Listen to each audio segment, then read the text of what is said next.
আমি কুমিল্লা থেকে আসছি, আমি কুমিল্লা সার্ভিস ইনস্টিটিউটের একজন স্টুডেন্ট। ওইখানে মানে একটা পর্যায়ে আর্মি গুলি করা শুরু করছে, লাঠিচার্জ করছে। লাঠিচার্জে আমার ফ্রেন্ড, আমি আমার নিজের সামনে দেখছি একজনের মাথা ফাইটা ভাই রক্ত গলগলায় পড়তেছে। তারপরে এটা কুমিল্লাতে কোটবাড়ির এখানে আমরা আন্দোলন করছিলাম, তো তখন আর্মিরা ওখানে অনর্গল ফায়ার করছে। এখন লাগছে কি না লাগছে এটা বলা যাচ্ছে না। আমার পিছনে একটা বাড়ি দেওয়ার পরে আমি শুয়ে পড়ছি, দেন আমাকে লাথি দেওয়া হয়েছে, বুটে লাথিতে আমার দম আটকায় গেছে, এটা ভিডিও আছে। তারপরে অনেক আমার পাশে যে বেড়েছিল আর্মি, ফার্স্টে বাড়ি দেওয়া হয়েছে, আমি পড়ে গেছি, দেন আমাকে লাথি দেওয়া হয়েছে বুকের উপর। এর ফলে আমার শ্বাস দম বন্ধ হয়ে গেছে, ভিডিও আছে এতে। ওই পজিশনে ওইটা দেখে মানুষ নিচে কমেন্টও করছে ইন্না লিল্লাহি ওয়া ইন্না ইলাইহি রাজিউন। মানে বলতে পারবেন যে এরকম একটা পজিশনে চলে গেছিলাম আমি।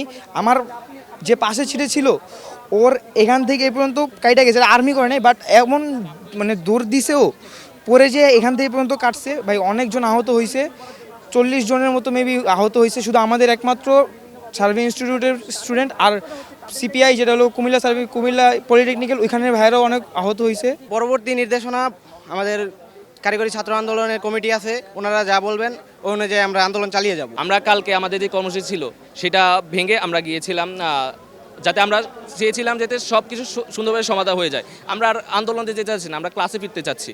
তারপরেও আমরা সব ভেঙে আমরা যখন গিয়েছিলাম আমরা সেটা আসলে যেহেতু ফল পাই নাই, আমরা ইনশাল্লাহ আমরা আমাদের কঠোর কর্মসূচি আমরা ইনশাল্লাহ যাব।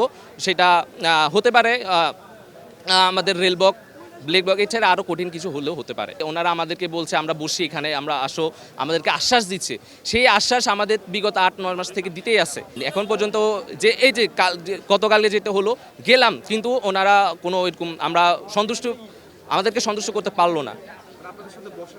না বসে নাই, কথা ছিল উপদেষ্টার সাথে বসার, কিন্তু তিনি যে ছিলেন না, আমাদের সচিবও ছিল না সেখানে। অতিরিক্ত সচিব আমার সাথে মিটিং করছিল, আমাদেরকে বলে নেওয়া হয়েছে এক কথায়, আর সেখানে বলতে গেলে দিতে আমাদের অপমান করা হয়েছে। তো সেটা অবশ্যই সন্তোষজনক আমাদের জন্য। ইনশাল্লাহ আমরা কঠোর কর্মসূচিতে যাবো ইনশাল্লাহ, সেটা আপনাদেরকে আমরা জানিয়ে দেবো ইনশাল্লাহ।